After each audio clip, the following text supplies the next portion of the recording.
Banana laddu എങ്ങനെ ഉണ്ടാക്കുക എന്നുള്ളത് നോക്കാം. അതിന് വേണ്ടിയിട്ട് ഞാനൊരു പാൻ വെച്ചിരുന്നു. പാൻ ഒന്ന് ചൂടായിട്ടുണ്ട്. അപ്പോൾ ഇതിലോട്ട് നമ്മൾ 1 സ്പൂൺ നിറച്ച് നെയ്യ് ചേർത്ത് കൊടുത്തു. ഇനി നെയ്യൊന്ന് മെൽറ്റാവട്ടെ. നെയ്യൊന്ന് മെൽറ്റായപ്പോൾ നമ്മൾ ഇതിലോട്ട് കുറച്ച് നട്ട്സ് ചേർത്ത് കൊടുക്കുന്നുണ്ട്. നട്ട്സ് ഞാനിപ്പോൾ ഇവിടെ കിസ്മിസും റൈസിൻസുമാണ് എടുത്തിട്ടുള്ളത്. രണ്ടും ചെറിയതായിട്ട് കട്ട് ചെയ്തിട്ടാണ് ചേർക്കുന്നത്. അപ്പം ചെറുതായിട്ട് കട്ട് ചെയ്യുമ്പോൾ നമ്മളതിങ്ങനെ സ്നാക്ക് കഴിക്കുന്ന സമയത്ത് ചെറുതായിട്ട് ഇങ്ങനെ കടിക്കുമ്പോൾ നല്ലൊരു ടേസ്റ്റ് ഉണ്ടാകും. അതിന് വേണ്ടിയിട്ടാണ് ചെറുതായിട്ട് കട്ട് ചെയ്തിട്ടുള്ളത്.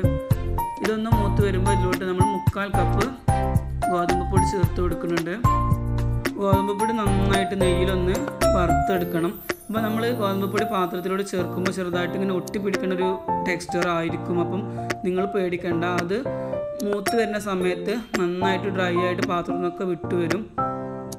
ഇപ്പോൾ നിങ്ങൾക്ക് കണ്ടാൽ തന്നെ മനസ്സിലാവും നമ്മൾ ഗോതമ്പ് പൊടി നന്നായിട്ട് കളറൊക്കെ ചേഞ്ച് ആയിട്ടുണ്ട്, നന്നായിട്ട് മൂത്ത് വന്നിട്ടുണ്ട്, നല്ല സ്മെല്ലും കാര്യങ്ങളൊക്കെ വരാൻ തുടങ്ങി. അപ്പോൾ നമ്മളിതൊരു പാത്രത്തിലോട്ട് മാറ്റിയിട്ടുണ്ട്.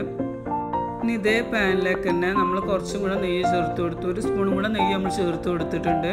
ഇനി ഇതിലോട്ട് ഒരു 3 സ്പൂൺ നിറച്ച് തേങ്ങ ചിരകിയതാണ് ഞാൻ ചേർത്തിട്ടുള്ളത്. തേങ്ങ നന്നായിട്ട് നെയ്യിലൊന്ന് മൂത്തതിന് ശേഷം നമ്മളിതിലോട്ട് ഒരു പഴം ഉടച്ചിട്ടാണ് ചേർത്ത് കൊടുക്കുന്നത്.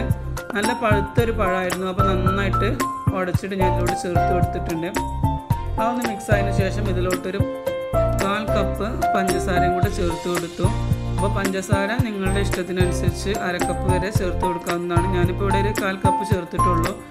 ഇനി ഇത് പഞ്ചസാര നന്നായിട്ട് മെൽറ്റ് ആയതിനു ശേഷം നമ്മളിതിലോട്ട് നേരത്തെ വറുത്ത് മാറ്റി വെച്ചിട്ടുള്ള ഗോതമ്പ് പൊടിയും അതുപോലെ നട്ട്സും കൂടെ ചേർത്ത് കൊടുത്തിട്ടുണ്ട്.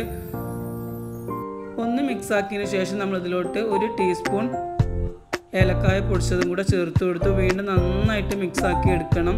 നല്ല പാത്രത്തിൽ നിന്നൊക്കെ വിട്ട് വരുന്ന ഒരു പാകത്തിലെത്തണം. അതുവരെ നന്നായിട്ടൊന്ന് മിക്സ് ആക്കി കൊടുക്കുക. ഇപ്പോൾ കറക്റ്റായിട്ട് നല്ലപോലെ നമ്മൾ മിക്സ് ആക്കി എടുത്തിട്ടുണ്ട്. ഇനി നമുക്ക് ഫ്ലെയിം ഓഫ് ചെയ്യാം. ഇപ്പോൾ ഞാൻ ലഡുവിനുള്ള കൂട്ട് ഒരു പാത്രത്തിലോട്ട് മാറ്റിയിട്ടുണ്ട്. ചെറുതായിട്ടൊന്ന് ചൂടാറിയപ്പോൾ നമ്മളൊന്ന് കുഴച്ചെടുക്കേണ്ടത്. നന്നായിട്ട് സോഫ്റ്റ് ആവാൻ വേണ്ടിയിട്ടാണ് ഇങ്ങനെ ഇതുപോലെ ഒന്ന് കുഴച്ചെടുക്കുന്നത്. കുറച്ച് നെയ്യ് തടവിയിട്ട് കുഴച്ചെടുക്കുകയാണെങ്കിൽ അത്രയും നല്ലത്. നെയ്യ് നമ്മൾ കുറച്ച് 2-2.5 സ്പൂൺ വരെ ഇതിൽ ചേർക്കുന്നുണ്ട്. നെയ്യിൻ്റെ ടേസ്റ്റ് നല്ലൊരു ഇതാണ് നമ്മൾ ലഡുവിന്. അതുകൊണ്ടാണ് നമ്മൾ 2-2.5 സ്പൂൺ നെയ്യ് ഇതിൽ ചേർക്കുന്നത്. അപ്പോൾ കുഴച്ചതിന് ശേഷം നമ്മൾ കുറച്ച് നെയ്യ് തടവിയിട്ട് ഇത് ബോൾസാക്കി എടുക്കാം. ഞാനിതുപോലെ ക്രാക്സ് ഒന്നും വീഴാതിരിക്കാൻ വേണ്ടിയിട്ടാണ് കയ്യിൽ കുറച്ചും കൂടെ നെയ്യ് തടവിയിട്ടുള്ളത്. അപ്പോൾ നെയ്യൊക്കെ ഓരോരുത്തരുടെ ഇഷ്ടത്തിനനുസരിച്ച് കൂട്ടും കുറയ്ക്കൊക്കെ ചെയ്യാം. അപ്പോൾ നമ്മുടെ ലഡു ഉണ്ടാക്കുന്ന സമയം കൊണ്ട് എൻ്റെ വീഡിയോ ഇഷ്ടപ്പെട്ടാൽ ലൈക്ക് ചെയ്യണം. അതുപോലെ നിങ്ങൾക്ക് എന്തെങ്കിലും സജഷൻസും കാര്യങ്ങളൊക്കെ പറയാണ്ടെന്നുണ്ടെങ്കിൽ കമൻറ്റ് ബോക്സിൽ അറിയിക്കാം. സബ്സ്ക്രൈബ് ചെയ്യാതെ കാണുന്നവരാണെന്നുണ്ടെങ്കിൽ ചാനൽ സബ്സ്ക്രൈബ് ചെയ്യാൻ മറക്കരുത്. ഒരുപാട് നല്ല നല്ല സിമ്പിളായിട്ടുള്ള റെസിപ്പീസ് നമ്മൾ പോസ്റ്റ് ചെയ്തിട്ടുണ്ട്. അപ്പോൾ അതൊക്കെ കാണാൻ സപ്പോർട്ട് ചെയ്യാം. ഇന്ന് ഞാൻ കാണിച്ചിട്ടുള്ള നമ്മുടെ ഹെൽത്തി ആയിട്ടുള്ള ബനാന ലഡു എല്ലാവർക്കും ഇഷ്ടപ്പെട്ടെന്ന് വിചാരിക്കുന്നു. സിമ്പിളാണ്, അതുപോലെ തന്നെ നല്ല ടേസ്റ്റുമാണ്. ഓൺലൈൻ ക്ലാസ്സൊക്കെ ആയിട്ട് മക്കളുമായിട്ടുള്ള സമയമാണ്. അപ്പോൾ അവർക്ക് വേണ്ടിയിട്ട് നമുക്ക് റെഡിയാക്കാൻ പറ്റിയിട്ടുള്ള നല്ല ഹെൽത്തി ആയിട്ടുള്ള റെസിപ്പിയും കൂടിയാണിത്. ട്രൈ ചെയ്യുന്ന സമയത്ത് ഫീഡ്ബാക്ക്സ് അറിയിക്കുക. വീണ്ടും നമുക്ക് നല്ലൊരു വീഡിയോ ആയിട്ട് കാണാം.